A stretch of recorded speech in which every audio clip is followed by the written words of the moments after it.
کرنے کے لیے اپنے شوہروں کی یاد کرتی ہیں، لیکن اگر قلوب میں للہیت ہوتی، اللہ کو راضی کرنے کے لیے اپنے شوہروں کی خدمت کرتی، اور یہ شوہر اللہ تبارک و تعالیٰ کی رضا کے لیے اپنی بیویوں کے پاس جاتے، تو ان کے وقت سے شیطان نہیں ولی پیدا ہو سکتے۔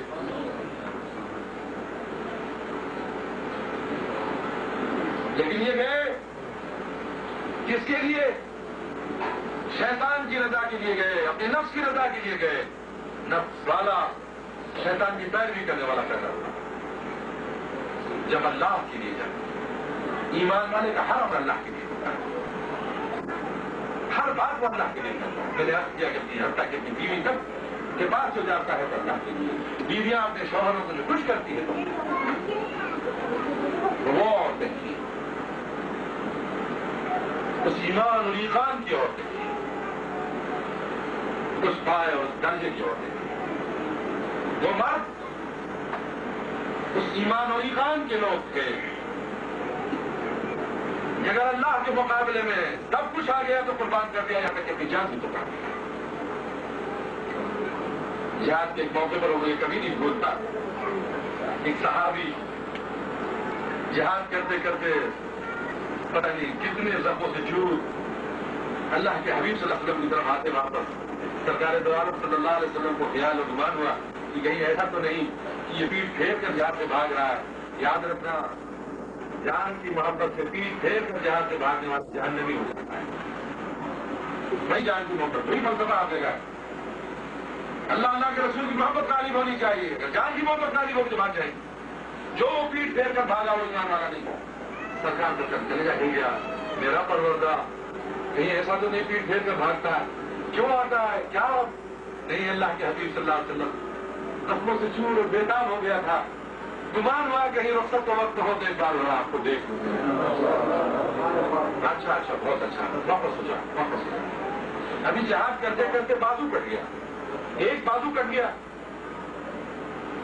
تو ایک ہاتھ میں ڈھال، دانت میں ڈھال پکڑ کر ہاتھ سے جہاد کرتے ہوئے آتے، پیچھے کو آتے، ڈھال کو یوں پکڑ لیا، تلوار ہاتھ میں لے کر جہاد کرتے، پھر واپس ہوتی، واپس ہو کر پھر سرکار کے پاس آتے۔ سرکار پھر گھبرا کے کہیں اس زخم کی تاب نہیں لا سکا، کہیں پھر اس کو پریشانی ہو گئی، کہیں ایسا تو نہیں پیٹ پھیر کر بھاگتا ہے۔ پھر آپ قریب آئے، چلاتے کیا ہوا، کون سی بلا ہے جو تمہیں واپس لاتی ہے؟ اللہ کے حبیب صلی اللہ علیہ وسلم، اب یہ بازو بھی کٹ گیا تھا، اب یقین ہو گیا تھا کہ شاید جدائی ہو جائے گی میرے آقا، بس ایک بار آپ کا چہرہ مبارک دیکھنے آیا اور سرکار کر گیا۔ عشق یہ ہے، پیار یہ ہے، محبت دل جاتے ہیں، یہ بازو بھی کٹ گیا۔ کیا کیا امتحان میرا خدا لیتا ہے، اور اس طرح لیتا ہے کہ قلوب کے اندر میری محبت غالب ہے، یا تن من دھن یا دنیا کی محبت کا نفس کی محبت غالب ہے۔ کون ٹک سکتا ہے ایک بازو بھی کٹوا کر، دونوں بازو بھی کٹوا کر، 80 زخم ساری چھاتی پہ لگا کر ٹک سکتا؟ یہ محمد رسول اللہ صلی اللہ علیہ وسلم کی صحبت آپ کے عطا ہوئی کیے ہوئے ایمان کی برکت ہے۔ آج وہ بدماش والا ایمان نہیں، پھر واپس لوٹتے کیا کرتے، ڈھال کو پھینک دیتے، دانت میں تلوار دبا کر جہاد کرتے جاتے، دانت میں جا، دونوں بازو کٹ چکے، ڈھال پکڑنے کی کوئی چیز نہیں، تلوار پکڑنے کے لیے بھی کوئی چیز نہیں، کس چیز سے جہاد فرما رہے، دانت میں تلوار دبا، پھر واپس ہوتے ہیں۔ سرکار دو عالم سے سیدھا کرتے، اب تو شاید گیا، کیا ہو گیا؟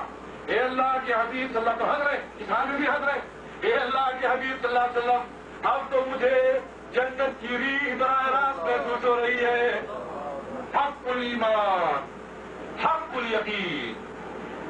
اے اللہ کے حبیب صلی اللہ علیہ وسلم، اب تو جنت کی ریح، جنت کی خوشبو محسوس کر رہا ہوں۔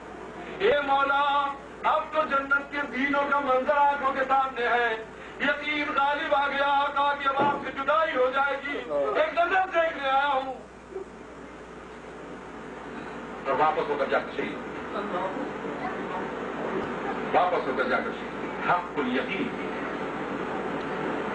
اسے حق الیقین، اللہ اللہ کے رسول صلی اللہ علیہ وسلم کی محبت کا غالب آنا اسے کہتے۔ جب یہ غالب آ کر قلوب کے اندر جائے گی تو میاں لا الہ الا اللہ، اور یہ محبت محمد صلی اللہ علیہ وسلم کی جو صحابی سے ٹپک رہی ہے وہ محمد رسول اللہ کے طور پر تمہارے قلوب کے اندر یہ وہ نور ہے، جب یہ محبت کا ربط ہوگا تو اس نور جو نور کے لانے والے ہیں محمد الرسول اللہ صلی اللہ علیہ وسلم سے ٹچ ہوگا. اس لیے کہ جب تک تم محمد الرسول اللہ اللہ کے حبیب محمد صلی اللہ علیہ وسلم کو اللہ کے رسول نہ جانو گے اور ان کی لائی ہوئی رسالت کے پیغام کو قبول نہ کرو گے تب تک تم مسلمان نہیں ہو سکتے. اور کسی کی اطاعت اور فرما برداری تب تک نہیں ہو سکتی جب تک اس کی محبت